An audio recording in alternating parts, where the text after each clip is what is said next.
100%. All right, we're going to not even have a break. We're going to go straight on to our next guest because we have we're told he has to pretty much get out of the studio. Scotty's got him doing laps, mate. He's got him doing laps, is it? So we're going to bring on the one of the main players. Oh, he's got a red top on. Look at that. Works out really well as well. One of the key players in the Gold Coast Knights senior team lineup, and that's Mitch Nichols. Oh, look very close there to Josip. A little bit of love. You'll probably be able to feel his sweat. Nice and tight. This is my new home club, Tonch. You know, you've got to embrace everybody here.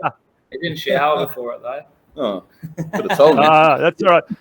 We can see you, but we can't smell you. There we go. We can see you both there. Mitch, thank you very much for joining us. Mate, Scott McDONALD, the coach, the gaffer, during the week, he did a fantastic promo, and he also started speaking a little bit of Croatian. Mate, you've been there a couple of seasons now. Have President Adrian Puljic, have they been trying to teach you... apart from the swear words, of course, because they're all the first words. That's all I know is the swear words. So I won't. That's all you need to know. Yeah. How have you found your? Because this will be your third season at the Knights? Is that right? Yeah, third season. Third season. Yeah. I was going to say how have you found the transition from an A-League setup, because you have played A-League quite a fair bit, to the NPL setup? And life on the Gold Coast. Yeah, obviously Gold Coast is home for me, so that was good to come back home after 10 years. But the club's been very good. Obviously, with the club's got ambitions to progress past NPL, so it's been good. And with Scotty coming on board, and obviously Adrian and the way things are in that FFA Cup run, it shows what we're about, and we don't want to settle for NPL, and we can progress further than that. And the club is right behind us, and we've got a good bunch of players this year. We recruited really well, so it's a big year for us. And obviously last year wasn't the greatest, and something we want to make amends. Yeah, I saw the practice game on Saturday afternoon. That was hot, wasn't it? Yeah, it was a stinker. And I thought the first half fantastic, pulling the strings through the midfield. But I felt like there was that when that heat wave came in, it wasn't just yourselves, but it was like Newcastle Olympic as well, that it really stifled everybody. It became a bit of a mess. But one thing I did notice is that engine in the middle kept going. Yeah. So your conditioning, have you done anything different to prepare now that can we say towards the latter years of your career? No, I'm young. I'm only 31, 32. No, I've always looked after myself. Yeah. I've been pretty lucky. I think that's the hard work I've done. I've not really had many injuries. Yeah, good. Scotty's flogged us. So, that started last year, that FFA Cup game. That was obviously big for the club, and it was big for us. Like, disappointing we didn't win. Yeah. We put a good shift in, but, that's rolled in from there, and all the boys come back in good condition. And, it's, 4 weeks now that the season started to start. So, we're putting the hard yards in, and we want to win it all. We want to go as far as we can in the FFA Cup, and that starts now. So, we've been doing as much as we can. Speaking of the FFA Cup match, who's the guy you paid in the grandstand to? Your super fan. There was I worked for the people that couldn't hear it on the TV screens. There was a super fan in the stands that he just kept calling out for Mitchy all game long. I actually worked with him, and he's a mate of mine, and there's a bit of footage from the day's events there, kindly shared to us by our media manager here at Mark McDonough. Yeah, he's an absolute pest, and for 90, I think longer than 90 minutes, that's all you could hear. I think he was still going when we all went home. Yeah, I know. He didn't turn up to work the next day either. now talking about we won't let it go. Yeah, now talking about the FFA Cup night, Mitch, it was a huge night for not just for the club, not for the Gold Coast Knights, but for the whole city. Massive crowd, great atmosphere, and you guys really held your own. Okay, yes, it was a younger Melbourne Victory side, but nonetheless, it's still an A-League side. Was it? How hard was it to sort of separate the emotions of the excitement and being on the centre stage to really cool heads, playing the way you sticking to your game plan and that kind of stuff.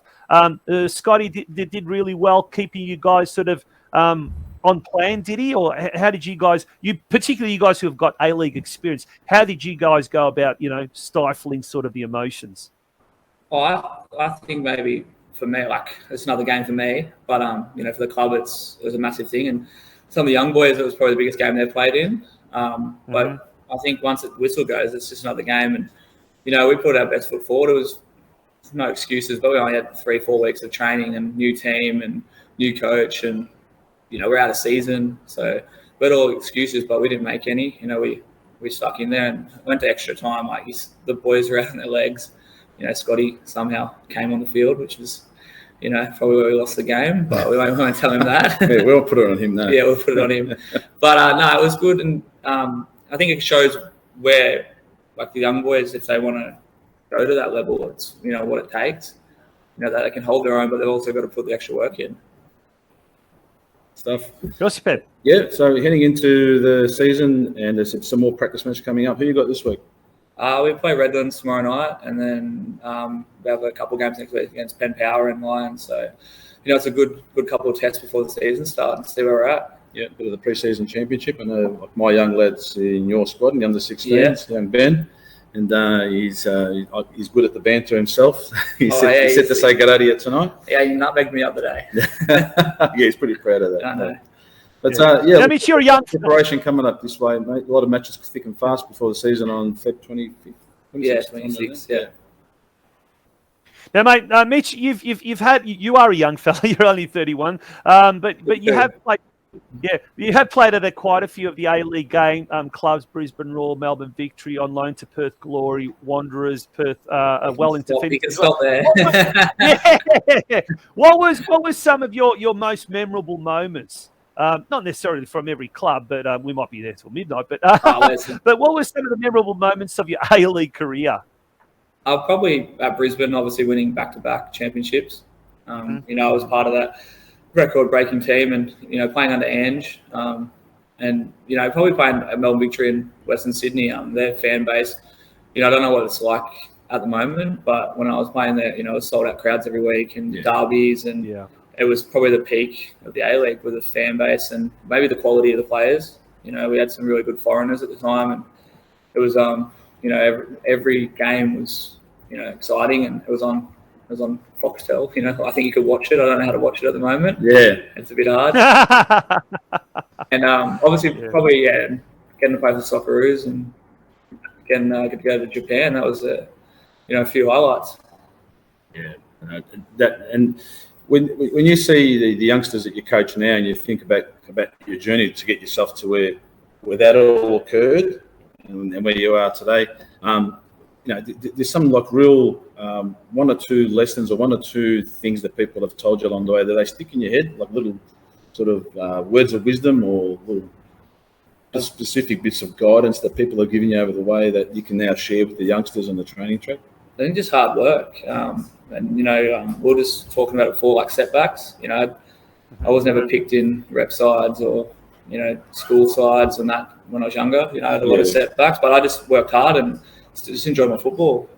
Just got on with it, and I love playing. And, like, you're going to have setbacks, and don't get disappointed, and just put your head down and because you love the game and train hard and work at it, and you'll get there. Like, there's a lot of boys now that I played with, they're in the Socceroos, and, they probably didn't have careers till 23, 24.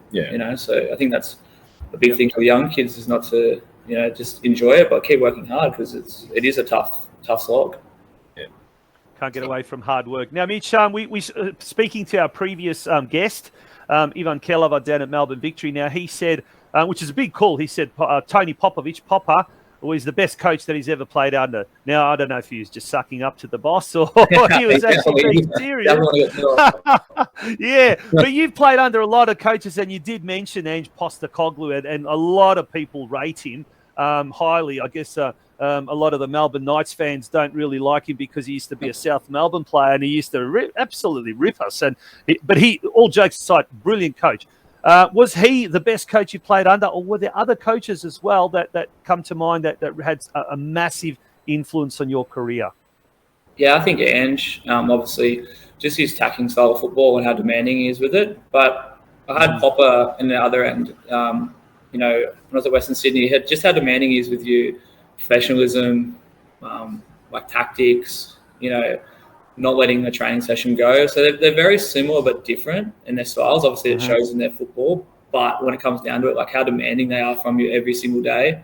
And like that's a lot of players can get tired of it, but it does bring out the best of you. Like you see what everyone talks about Ange and Popper, what they, everyone enjoys it. Even I think people that aren't playing, they can see what they want from you, and they bring out the best of them. Like what Ange is doing at Celtic, like how much people knocked him about going there, like especially over there, didn't know about him, and he's they're pushing first over there, and Popper's doing his thing at Victory again.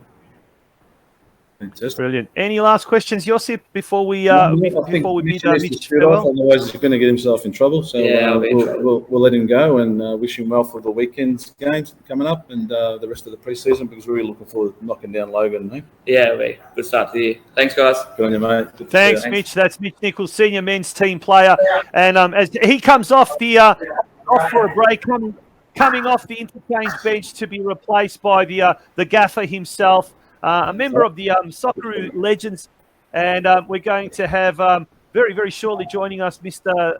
Is he there? He's going to join us. Mr. Scott McDonaldovich. Good evening. Scott McDonaldovich. Scott, good evening. And now, Scott, you are. How are you, Scott? This is the first time that you're on the Oz Cro Soccer Show. It is episode 3 after all, but you have been on our sister show, the Football Out West show. We had you on last year with Craig Filer, Steve Curtin, and myself. So you have been well versed with speaking to our audience, mate. First of all, thank you very much for joining us. We've just spoken to Mitch and talked about the FA Cup and how big of a night that was. You pulled on the boots. How'd you pull up afterwards? I pulled up fine. Look, I didn't do much training before it. The plan really wasn't for me to appear or to play in the game, but with the short space of time that we had to prepare for the game, we had 3 weeks. A lot of that was rained out as well, so we couldn't actually get on the grass. A lot of things were done, we were even running on concrete pavements to get the boys going because they had 4 to 5 week breaks. So a lot of tactical work was done off the pitch, but really proud of the performance and the players. And it really was a great starting point for us as a whole, with me taking over at the football club. And I'm just thoroughly enjoying things. And yes, I did put the boots on and really enjoyed it. But I'm happy to say that I'm now officially retired. You can always say I played for the Knights, though, which is great. But now it's just concentrating on the Wikipedia page. Exactly. Put it in there. On appearance. Yeah, it would have been nice for 1-1, but just couldn't quite get on the score sheet on the night. But now it's time to focus on the next part of my footballing career, and I've been loving it. The club have been fantastic. We've got a fantastic squad for this season coming along. Adrian and the whole board and football club have been hugely supportive, and everyone's really excited to get going for this season. Good stuff, Scott. Now, speaking of joining the Gold Coast Knights, so you an illustrious football career that spanned across the majority of the time spent in UK. When the conversation piece comes up to start the coaching badges and getting yourself into your first gig, how does something like this formulate? Is it something that you've put feelers out, or did someone come knocking on your door? Look, I think the association, me being a part of this football club through my son, playing for this club since we arrived on the Gold Coast, almost 2 years, building up relationships with people within the football club, knowing that I was coming to the end, and knowing our CEO Adam Porrick, who I became friends with over the piece as well, knew that I'd accredited badges, that I was working towards it, trying to do stuff with the Raw Academy as well, and was passionate about taking the next steps in my footballing career. With that, I had the pleasure of meeting Adrian for the first time to discuss things, and thankfully, he chose me to be the head coach of this, proud and historic football club, and we're looking to do some really good things here, and just improve the football club all around. That's my remit. I want to make things as best as we possibly can, improve things here always, and never stand still, and make it as professional as possible. Oh, well, kudos to the club for making that step towards those milestones that you feel that the club can achieve. And over to you, Tunch. Yeah, and look, Scott, you've had a very illustrious playing career that started in the old National Soccer League and moved overseas to the UK, played games at Middlesbrough, Motherwell, you can see those Celtic. grays in you now coming through. Yeah. Give some talk and take some comments, mate. Like, it's Southeast Corridor 101. Mm-hmm.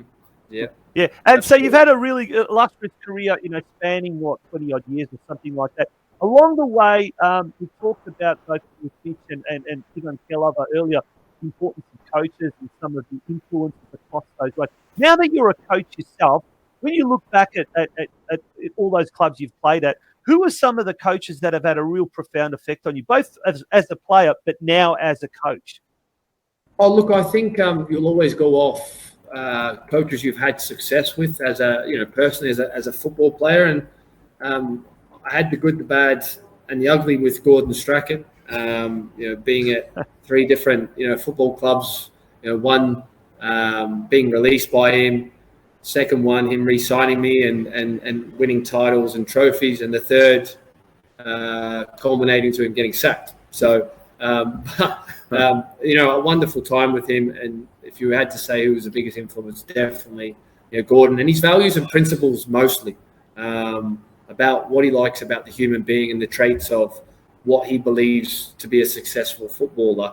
And that's, mentality and commitment. And a lot of it's built on trust, like anything we do in the world. When you have success, I think it's built a lot, with the trust within the environment that you're building. And certainly that's had a big effect on me throughout my football club. And that's something that we are trying to attain at this football club right now.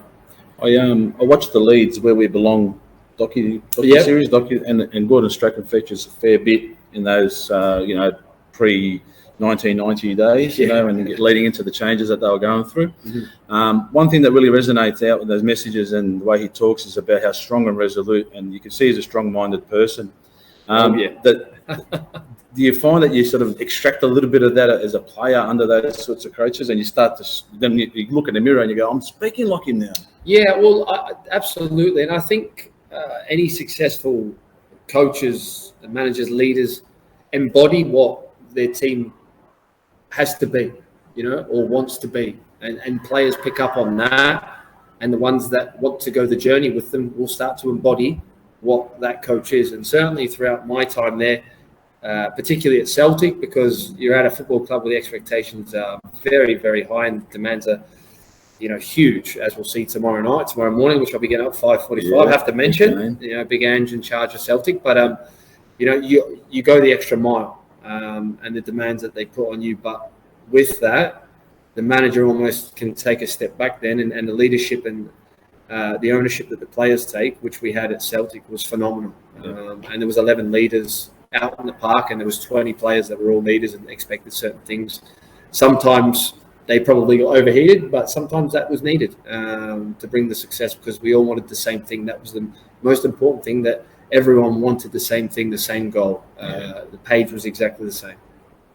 If we take that... you got some very... Sorry, mate. Just a little bit more on that. If you take those key words you're talking about, that sort of setting expectations and leadership, and you look at the squad that you're working with at the minute, how do you feel like you can transpond that sort of that messaging out to the lads you're working with at the minute? Look, it's going well. That's what I will say about it. And the boys are responding excellently. From the moment I took over at the football club, the buy-in from everyone, not just players, but the whole club, like I said, it's been wonderful. And we need to continue in that vein and that process. And everything is a process. There's a start and an end. Mm-hmm. It's all about what happens in the middle of that, and we're going through very beginnings of that at the moment, and it's step by step. But I'm very, very pleased with the work that we've put in thus far as a team, and we'll be looking to keep building. And look, once the real games come, the confidence is built by obviously doing the right things within the process, but winning football matches too. Yeah. Awesome, Scott. We're gonna probably leave it there. We've got the big boss, the president, due to come in very, very shortly, mate. Thank you very much for joining us once again. Thank you very much for that promo as well. Much appreciated. No problem. And I think tonight we've had millions, not thousands, of viewers tuning in simply because of that. So we wish you all the best for the season ahead. and look forward to, at the tail end of the season, Gold Coast Knights once again being in the FFA Cup. And we'll look forward to going even 1 or 2 steps better this time round. So it's actually going to be called, is it the Australia Cup or something like that as of now? I believe so. Well, thank you very much for having me. Idemo zajedno. Idemo zajedno. Well done. That was Scott McDonald. Now we'll be joined very, very shortly by the president himself, ADRIAN PULJICH. Don't go away. You're tuning into the Oz Cro Soccer Show. A couple of words now from our sponsors.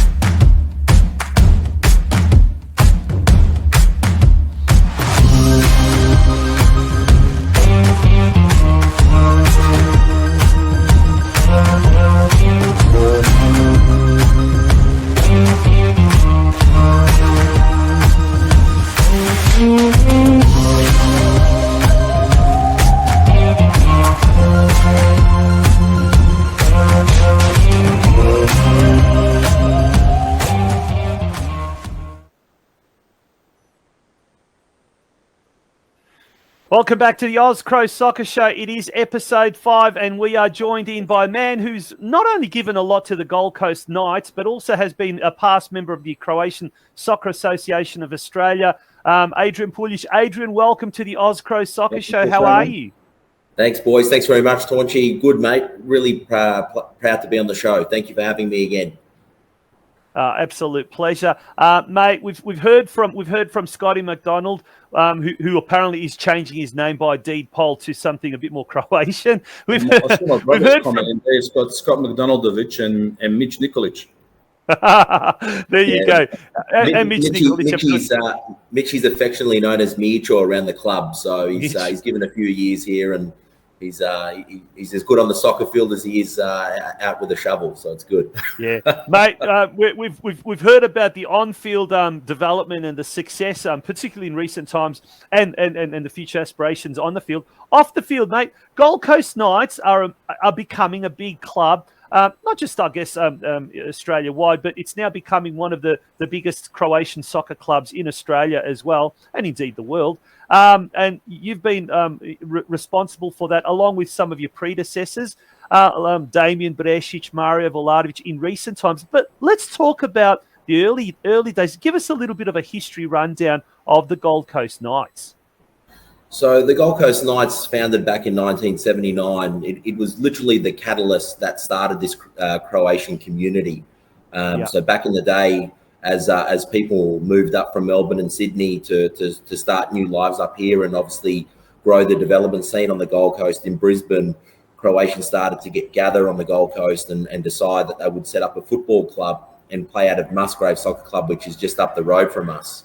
And the whole premise of that soccer team was to unite us and bring in folklore and other groups at the time. And obviously when the war was raging, football was a great outlet for us as a community to get together and share our pride and love for our country, and also display who we are as Croatians. You know, during the war, you know, our image and how we were being painted by various politicians and other political forces, it was very difficult for people to accept us. And football was a great avenue, and our hospitality and our cultural endeavours really put us in good stead.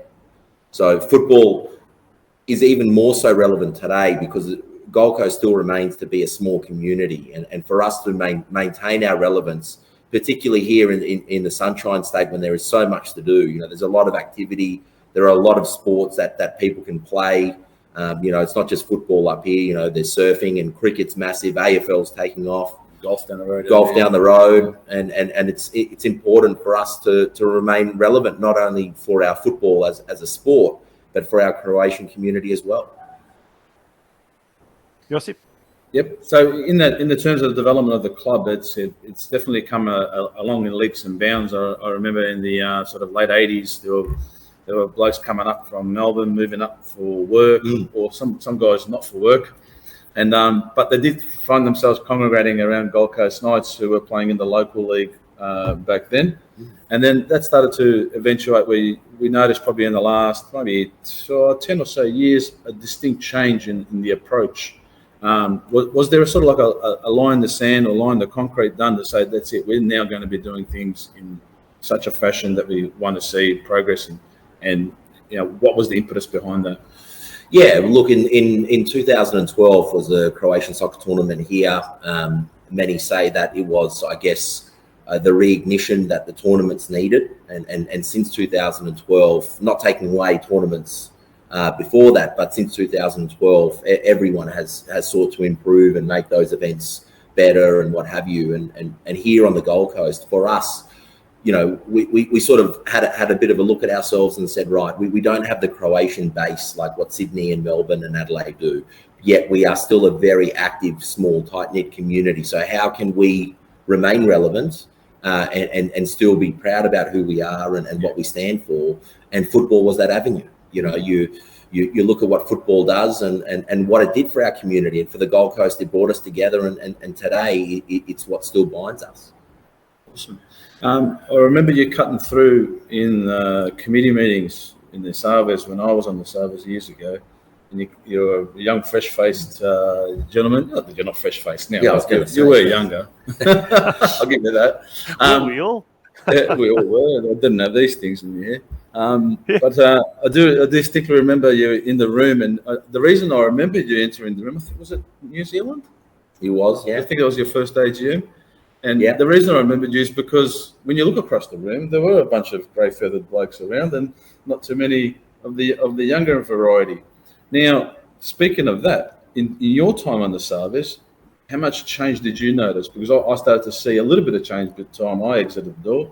In your time, how much change did you see, and what specifically stood out? Yeah, look, I have to say the work of the Savez, led by Jure Dragovic and you've got Stephen and Tommy. And you've had people come and go over the years in that committee that have really loved unconditionally all of our clubs equally, whether you're Melbourne Knights all the way down to the lower clubs like us, or whether it be Rockley, you were always treated with respect. There was no favouritism. If you're a social club all the way through to the NPL, the Savez was and still remains to be our organisation, which binds us as a community. Yeah. And I guess the governance and the work ethic and I guess the lobbying done by the Savez behind the scenes and the assistance offered to our clubs was a really eye opener for me, and why I stayed there for so long, and I was in awe. It's a robust group. There are a lot of difficult decisions that needed to be made in the interests of clubs, and they were made, and thankfully they've turned out to be the right decisions. And I think it's important, and I do believe the clubs acknowledge it. And you just look at the last AGM that just happened with the Savez.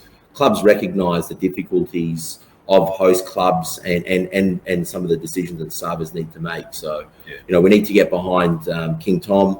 We need to get down there. We need to support them and get together. We missed it for a couple of years. We've missed a lot of faces, a lot of colourful characters from around our clubs. That's who we are, and that's where we belong.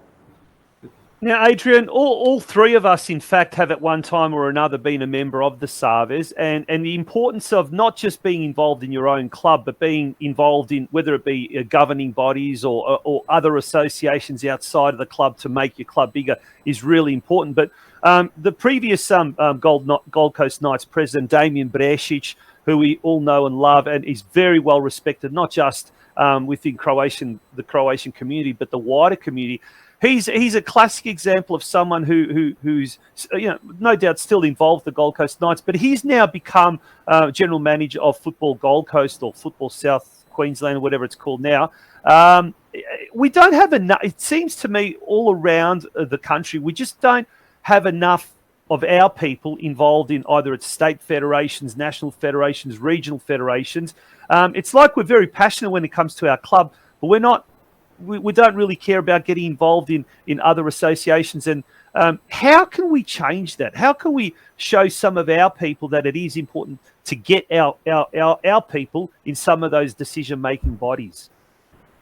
Look, that's a really good question. Like, firstly, on the Damien matter. Like Damien's a life member of this club, and he's also a life member of the Savez in the Hall of Fame, and rightly so. You know, he took this club for a period of 19 years through some very, very difficult times, financially and also progressively as a community.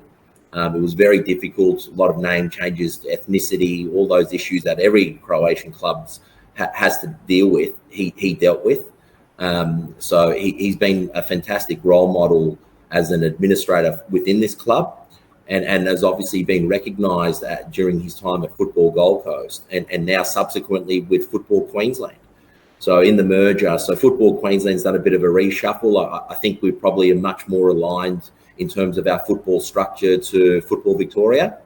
And with that, so has the administration. The administration's fallen that way. And now Damien is pretty much, for your viewers, is in charge of Brisbane, Gold Coast, and southwest Queensland, you know, taking in Toowoomba and the Sunshine Coast too as well. So that is a significant catchment, I think, that represents in excess of 60,000 registered footballers that fall under Damien's remit.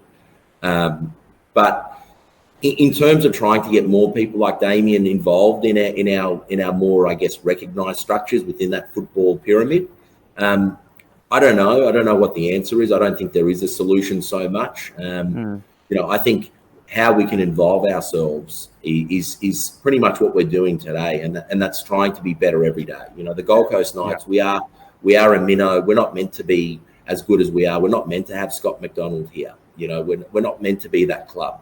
And as long as we can continue to buck those dispersions and make ourselves better every day, and represent our community and show what it is to be Croatian. And, you know, at the end of the day, we don't have Croatian players. We've got a few players coming through, but we don't have Croatian players right now in our starting 11, and we don't apologise for that.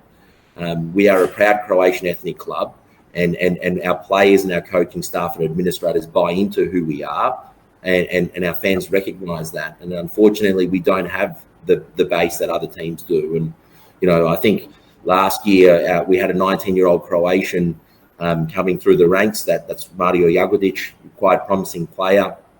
Josip Milicevic signed from us from the Brisbane Roar Academy. And there are a couple other boys that we missed out on that didn't choose the Gold Coast Knights as their next port of call. So I think as administrators within our own clubs, that's how we can impact what's going on in our state associations and beyond. I can tell you there, Tonchi, the key thing that Adrian touched on there in regards to the administrators and everybody else buying into the ethos of the club. Jody Dickens is a prime example of that. She's been around probably about 8-9 years now. Yeah, she has. I think coming up to six years. Sort of general manager operations, and on Saturday I introduced myself to her, and she was, you know, speaking about the club and things, you know, making references to the Savez and the staff around the place. You can see that she was well entrenched into the club, its community, and its culture. So, well done to Gold Coast Knights for when they embrace someone into the club, they bring them into that family environment and make them feel a part of the fabric of what we are here. Yeah, absolutely. A lot of clubs have got people like that, haven't we? We had someone from North Geelong, Josip, that you know very well, reach out to us, David Anderson, who's been involved in all sorts of Croatian clubs, and his son, Mickey Anderson, he'd been a senior player for 11 years, and he's stayed on now to be involved with the women's side down at North Geelong. So a lot of clubs have that. It's great to see, and that's part of that. That's right. Yeah, that's right. An All-Australian from Glenorchy. Yep. Absolutely, and it's that embracing nature that we've had. That for so many years, people used to think Croatian clubs, they're just closed off to the mainstream. When in reality, we've always been there, ready to embrace everyone. And just looking at a lot of the people who are commenting tonight, though they certainly haven't got Croatian surnames, and unless they're like Jay Barnett, who's got a Croatian mum, it's great to see. And we are very all-embracing, all-encompassing. Yeah. And look, as long as we can contribute, you know, and play our part within the Savez and within the Croatian football structure, you know, we want to continue. Like I said, the Croatian community on the Gold Coast has to fight for relevance. It's simple as that. We have an exceptional venue here. People have come, our Croatian communities have been here. They know what we're up against. These facilities are very costly to maintain and upkeep. there are only so many Sveta Karta Zabavas that you can run to pay your rates and other bills and water charges. And at the end of the day, for us to fight for our survival and maintain our relevance, football is an avenue to do that. And our door is open to everyone. Yeah. Adrian, before we start wrapping up for tonight's show, I look at the wall behind us with the trophies and the representation about the success that comes at this club. There'd be a multitude of people that are involved in that, and as well as sponsors and people that, would you like to sort of just call out to the brigade out there in the Knights Army and just a word of thanks and recognition for some? Yeah, look, I think all of our sponsors, I'm not going to individually name them. They know who they are. They're very unassuming. We have a lot of people that donate money that are not Croatian, that are proud of this club, that followed us to Cairns. We had non-Croatian sponsors follow us up to Cairns and line up their holidays. But more importantly, the people that I want to thank are the supporters of the Gold Coast Knights. I'd like to thank our Savez member clubs as well for promoting the FFA Cup and for promoting us, and making us relevant within their communities. And we look forward to reciprocating it. And obviously Newcastle, Croatia will be our first sister club competing for the round of 32. Yeah, we look forward to that. It's a great story, isn't it? Yeah, it is. An amazing story and one we need to support. Well, we are excited to announce that Newcastle, Croatia will be featured in one of our upcoming episodes. But in the meantime, Adrian, mate, we could talk all night, and hopefully there will be an opportunity to do that. We thank you sincerely for coming on and really making our episode 3 such a rich tapestry of football identities that are all blended in by the various Croatian clubs. And tonight it was all about the Gold Coast Knights. So, mate, wishing you all the very best in season 2022. Thank you, boys, and thank you very much. And loving the shows. And Joey Shimonich's episode last week was an absolute cracker. So well done. Good, yeah. It was amazing. A perler, and he had some really, really good words of advice, as did Ivan KELAVA earlier tonight, Scotty McDONALD earlier as well, and indeed Mitch Nichols, and yours truly, in your case, you've had some great words of wisdom for all of our various administrators at the various Croatian clubs around Australia. So thanks, mate. Cheers, guys. Thank you. Thanks very much. Thanks for your time. Okay.